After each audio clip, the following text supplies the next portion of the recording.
you're nothing but worthless garbage, Nathan. My daughter deserves a man who's better than you. That's how my father-in-law decided to start the morning. My name's Nathan Cole, I'm 37 years old, and for the last 12 years I've been quietly building a private equity firm out of Austin, Texas, making the kinds of investments most folks don't even know exist until they read about them in the news. I run my operations through a maze of shell companies, anonymous trusts, and holding firms so tangled in paperwork that even the sharpest attorneys need months to figure out the trail leads back to me. That's how I like it: quiet, discreet, untouchable. Clean. Unseen. In control. But standing there in my father-in-law's kitchen, watching him swing his coffee mug around like he was conducting some symphony of insults, I didn't feel in control at all. Truth is, Victor Langford had been tossing those worthless comments my way for the last 3 years, without missing a single family dinner, holiday, or casual drop-by. She could have married Dr. Whitaker's boy, he'd throw out like it was a fact written in stone. He was at it again now, gesturing toward my wife, Elena, like she was Exhibit A in his case against me. But no, she picked you. A man who won't even tell us what he really does for a living. Elena sat at the breakfast table, stirring her eggs into a slow, endless circle. She never looked up, never said a word, just kept dragging that fork through the yolk like the answer to our marriage was hidden somewhere in there. Nathan works in finance, Dad, she finally muttered without meeting my eyes. Finance, Victor repeated with a scoff that could curdle milk. You know what that means? Absolutely nothing.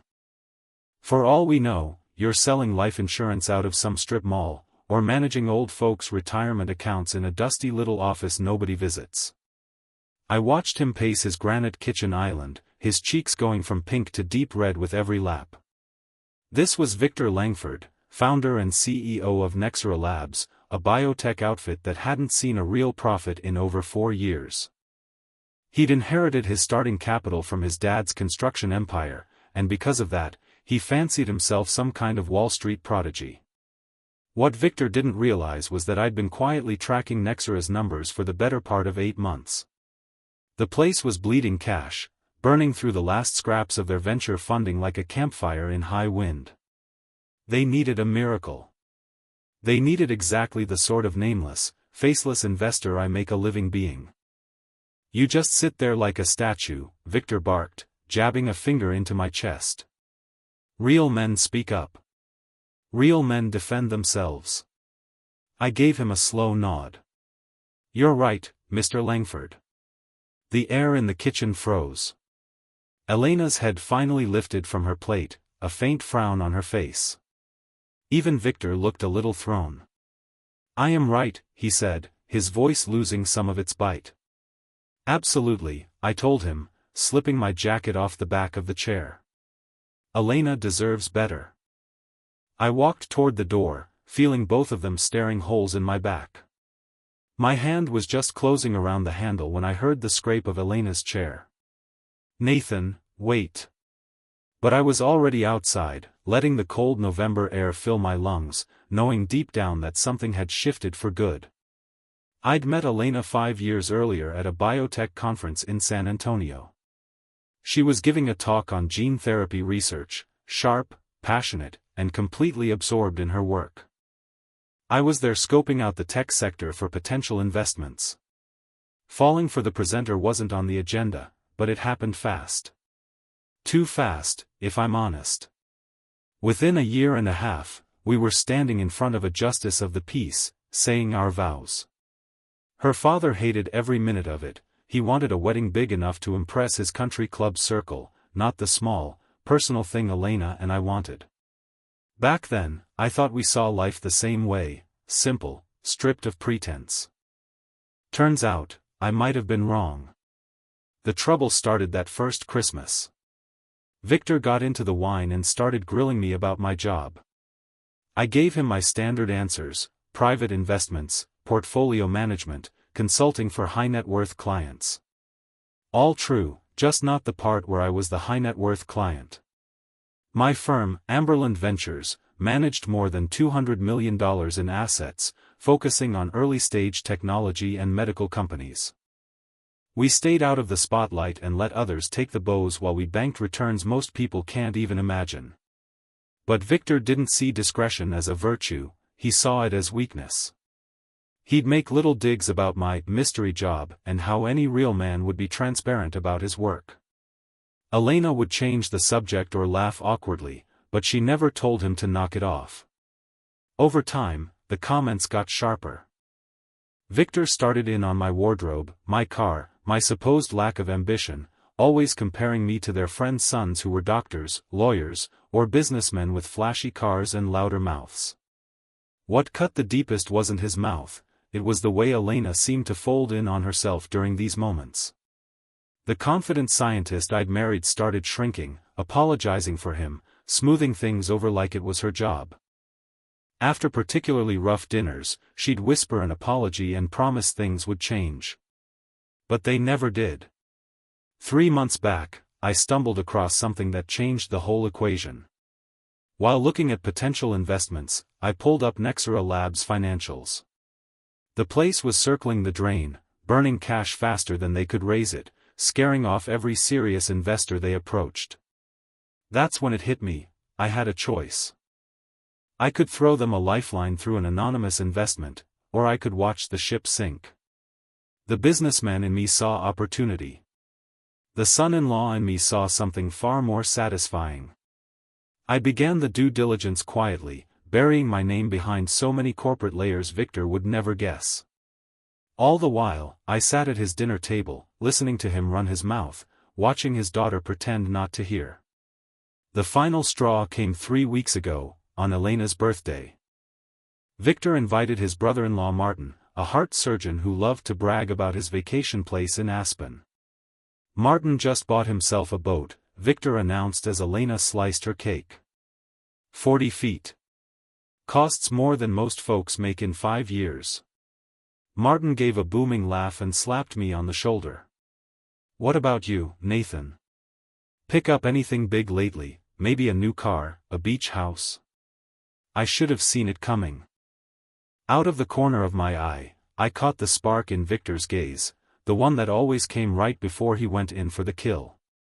Nathan doesn't buy things like that, Victor said, wearing his fake sympathy voice like a bad disguise. He's more of a practical type, aren't you, Nathan? Under the table, Elena's hand found mine and gave a gentle squeeze, her way of telling me to let it slide. But Victor was just getting warmed up. Let's be honest. My daughter's a brilliant scientist. Published in major journals. Speaks at international conferences. She could have had her pick, a doctor, a lawyer, someone with a future that actually meant something. Then he made a lazy wave in my direction. Instead, she wound up with, well, we all make mistakes. The room went dead quiet. Elena's hand went slack in mine. Martin stared down at his cake like it was suddenly the most interesting thing in the world, while Victor sat there with that smug little grin, waiting to see if I'd take the bait. I looked at Elena, really looked. Her eyes were on her lap, cheeks pink, but not with anger at her father. No, that was embarrassment. Embarrassment for me. That's when it hit me. This wasn't some misunderstanding that time would smooth over. Elena wasn't defending me because, deep down, she agreed with him, maybe not every word, but enough to stay quiet. Enough to let him grind me down in front of her family. I pushed back my chair, set my napkin neatly on the table, and locked eyes with Victor. You're absolutely right, I said evenly. She does deserve better. Then I leaned down, kissed Elena on the forehead, grabbed my coat, and walked out. She called my name, but I didn't turn around. I had work to do. The drive home gave me time to think. For months, I'd been prepping the paperwork for a $15 million lifeline to Nexera Labs, Victor's sinking ship of a company. The contracts were polished, the terms ironclad. All that was left was my signature. When I pulled into my driveway, I stayed in the car for a good 10 minutes, staring at the steering wheel, letting the decision settle.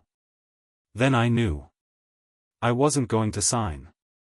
No, what I had in mind would be far more satisfying. Victor Langford was about to learn what it felt like to need help from a man he'd called worthless. The next morning, I phoned my lawyer, Daniel Harper, and told him I needed 3 documents drafted: a formal withdrawal of my investment in Nexera Labs, a notice to terminate the pending funding agreement, and a confidentiality release, so I could reveal I'd been the mystery investor all along. "Nathan, are you absolutely sure?" Daniel asked during our meeting. "You've spent months on the due diligence. The numbers are solid, family drama aside." "I'm sure," I told him. "Sometimes the smartest move you can make is walking away." By lunchtime, I had everything ready. Daniel would hand-deliver the withdrawal to Nexera's offices at exactly 10 a.m. the next day. That way Victor would have an entire day to stew in panic before he found out why it had all unraveled. That night, Elena came home around 8. She'd been staying at her sister's place since her birthday dinner, and the slump in her shoulders told me she'd been crying. "We need to talk," she said, settling into the chair across from me in the living room. "All right. My dad called today. He's worried he went too far the other night." I almost laughed at that. Worried. "He wants to apologize. Maybe we could do dinner this weekend, just the 3 of us. Start over." I studied her face, searching for some sign she understood this wasn't just about hurt feelings. But no, Elena thought this was about pride, about smoothing things over. She had no clue her father had just spit in the face of the man who could save his career. "Elena," I asked carefully, "how long have you been ashamed of me?" The question caught her off guard. "What? I'm not ashamed. You've never once told your father to stop tearing me apart. Not once in 3 years. He doesn't mean it. He's just protective. He called me worthless trash in front of your whole family. You said nothing." Her eyes welled up. I didn't know what to say. "He gets so angry when people push back. So you made sure he stayed comfortable, at my expense. That's not fair." It was fair, and we both knew it. Elena had been making her choice for years. Every time she stayed silent, every time she smoothed things over, she was picking him over me. "I love you," she said quietly, and somehow that made it worse. "I know you do. But love's not enough if you won't fight for it." She left about an hour later. And I knew, even if she came back, even if we tried counseling, there'd always be that part of her that saw me the way Victor did. The next morning, I was at my office early. At exactly 10 a.m., I called Daniel. "Is it done?" "It's done," he said. 20 minutes later, my phone rang. "Nathan?" Elena's voice trembled. "Something's happened. Dad's company just lost their major investor, $15 million. He's falling apart." "I'm sorry to hear that," I said, keeping my tone flat. "They won't tell him who pulled out. Said it was an anonymous group, but now they're talking about breach of confidentiality. Dad's talking bankruptcy." I stayed quiet, letting her breathe into the phone. "Nathan, you're in finance. Do you think you could ask around? Maybe find out who the investor was? See if there's still a chance." The irony almost made me smile. She was asking me to help find me. "I'll see what I can do," I told her. When the call ended, I drafted 2 text messages and set them to send the next morning. The first would be to Elena. The second text would be for Victor. Both his and Elena's would hit at 10 a.m. sharp, right alongside a third message from Daniel Harper. By the end of tomorrow, nobody would have any doubt about who they'd really been dealing with these past months. That night, I went back over every file I'd gathered on Nexera Labs. Page after page just confirmed what I already knew about Victor's so-called business genius. For a year and a half, the place had been bleeding money, ever since he rammed through a product launch that half his research team had begged him to delay. They'd warned him it wasn't ready, but Victor was convinced his business instincts were better than years of scientific data. He ignored them. Overruled them. And when the thing crashed and burned exactly the way they predicted, the fallout cost Nexera 2 major pharmaceutical partnerships and about $3 million in development costs. But did Victor own it? Of course not. He blamed the scientists, fired 3 senior researchers, and went hunting for fresh investors to bail him out. What made it worse was knowing Elena had been one of the people telling him the truth. She'd written a detailed memo spelling out exactly why that product would flop, but her father brushed her off, calling it the usual cautious hand-wringing from academic types. When the launch failed exactly as she'd warned, Victor didn't just ignore her, he made her life miserable. So miserable she finally quit and took a job at a much smaller firm. She'd never told me the whole story. She'd framed it as differences of opinion about research priorities, like it was some harmless disagreement. But the reality was simple: Victor's arrogance steamrolled sound science. I decided I needed the full picture. So I called up Dr. Laura Mackenzie, one of Elena's old colleagues who had left Nexera around the same time. Laura and I had crossed paths at a few biotech conferences, and I'd always found her refreshingly blunt. "Laura, it's Nathan Cole, Elena's husband. I hope I'm not calling at a bad time." "Nathan?" "Not at all. How's Elena?" "She's doing all right. But I'm actually calling about something different. I'm researching Nexera Labs for a possible investment and wanted your honest take on their research side." There was a pause. Then, "Nathan, can I speak freely?" "Please do. Victor Langford is a disaster. The scientists there are brilliant, the foundation is strong, but Victor has no business running a biotech company. He treats researchers like assembly line workers and makes calls based on ego instead of data." "Can you give me an example?" "The neurotropin launch," she said without hesitation. "We had 6 months of data showing it wasn't stable enough for clinical trials. Elena even wrote a 20-page breakdown explaining why it would fail. Victor ignored all of it, forced the launch, and the FDA shut it down, costing the company close to $3 million. What happened to Elena after that?" "He blamed her. Said she was negative, not committed to success. He made her work life so toxic she had no choice but to leave. Honestly, it broke my heart. She's one of the most gifted researchers I've ever worked with." When I hung up, I sat alone in my office until nearly midnight, Laura's words echoing in my head. Victor hadn't just insulted me over roast beef and wine, he'd sabotaged his own daughter's career because she'd had the guts to tell him the truth. That $15 million I'd been ready to hand over wasn't just going to keep his company alive. It would have been a pat on the back for years of arrogance, bad judgment, and sheer stubbornness. And worse, it would have let Elena keep straddling the fence, never having to choose between her father and her husband. She could have kept both, without ever confronting the fact she'd been silent while he chipped away at me. But now she would have to choose. And knowing Victor, I already suspected how that would play out. The next morning, I got to my office early and gave the withdrawal paperwork one last look. Everything was buttoned up. At exactly 10 a.m., Daniel would hand-deliver the termination notice to Nexera's offices.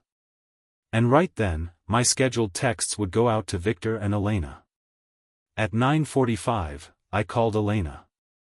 "Nathan? Is everything okay?" she asked. "I need to tell you something, and I need you sitting down. You're scaring me." "Elena, I'm the anonymous investor who just pulled out of Nexera Labs." Silence. 30 full seconds of it. "What?" "My company, Amberland Ventures, was set to put $15 million into your father's firm. I pulled the offer yesterday morning." "That's impossible. You do portfolio management. You don't have $15 million. "Elena, I own Amberland Ventures. We manage over $200 million in assets. I've been the mystery investor your dad's been chasing for 8 months. Her breathing turned quick and shallow. This is some kind of joke. Check your phone. In 12 minutes, you'll get a text from me confirming every word I've just said. So will your father. Nathan, this doesn't make sense. If you've got that kind of money, why keep it from me? Because I didn't need you to know. And because I wanted to see how your family would treat a man they thought was beneath them. So this is a test. No. It was going to be an investment, right up until your father called me worthless trash in front of everyone, and you sat there in silence. She started to cry. I should have defended you. I know you should have. But Elena, this is your father's company. His livelihood. This isn't about my feelings, I said. It's about respect. And consequences. Please, don't do this. I can talk to him. I'll make him apologize. It's too late for apologies. Right at 10 a.m. My phone buzzed with the delivery confirmation. Both texts had landed. Elena's phone chimed at the same time. Oh my God, she breathed. Nathan, please. I'm begging you, don't do this to my father. I'm not doing anything to him, Elena, I said evenly. I'm just letting him deal with the fallout of his own choices. This is cruel. What's cruel, I told her, is watching your husband get picked apart for 3 straight years while you sit there and say nothing. She hung up. 5 minutes later, the phone rang again, Victor this time, his voice already at full volume before I could even say hello. You son of a bitch. You think this is funny? You think you can wreck my company because I hurt your feelings? Mr. Langford, I said calmly, I think you've got the wrong idea. I've got it exactly right. Elena told me everything. You're the investor. You're the one who bailed. That's correct. I have 23 employees, Nathan. 23 families counting on this place. And you're fine with destroying all of them because I said some things you didn't like? Actually, I'm fine letting your company succeed or fail on its own merits, without my money propping it up. We had a deal. We had a preliminary agreement I decided not to sign. No contracts were breached. No laws broken. There was a pause. When he spoke again, his voice had dropped, stripped of all that usual bluster. What do you want? Nothing, Mr. Langford. There's gotta be something, money, an apology, something. I want you to know what it feels like to need help from someone you've called worthless. I ended the call and shut my phone off. It was done. 3 days later, Elena filed for divorce. While I was at work, she came to the house, packed her things, and left a letter on the kitchen counter. 2 pages, but it boiled down to one thing: she couldn't be married to someone who would deliberately hurt her family. What she didn't mention was that she'd also stopped speaking to her father entirely. I only learned that through Laura Mackenzie, who'd heard it from someone still in the industry. Laura said Elena had finally confronted Victor, laid it all out, how he'd treated me, how he'd treated her. How his ego had ruined not just his business but her career. She told him exactly what she thought of his leadership, his petty insults, and his inability to take responsibility. She ended it by saying he'd destroyed both her marriage and her career, and she never wanted to see him again. Victor called her 17 times after that. She didn't answer once. Within a week, Nexera's troubles were the worst-kept secret in the biotech world. 2 more potential investors backed away, spooked by the debt load and the sudden loss of their lead funding source. Victor had to cut 8 jobs and shut down his secondary research site. The local business journal ran a piece on the situation, talked about the mystery investor who'd pulled out and quoted former employees describing a company plagued by bad leadership and worse decisions. By the end of the month, Victor had his house on the market and was cashing out personal investments just to keep the doors open. The country club membership, gone. The vacation home in Vail, gone. Piece by piece, he was selling the life he'd been so proud of, buying himself a little more time.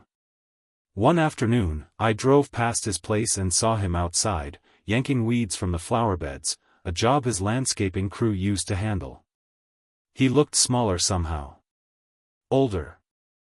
Like a man who'd finally run out of other people to blame. 6 months later, I got the news: Nexera Labs had filed for bankruptcy. Victor managed to sell off some of the research assets, but the company itself was dead. The remaining employees were either laid off or absorbed by the buyer.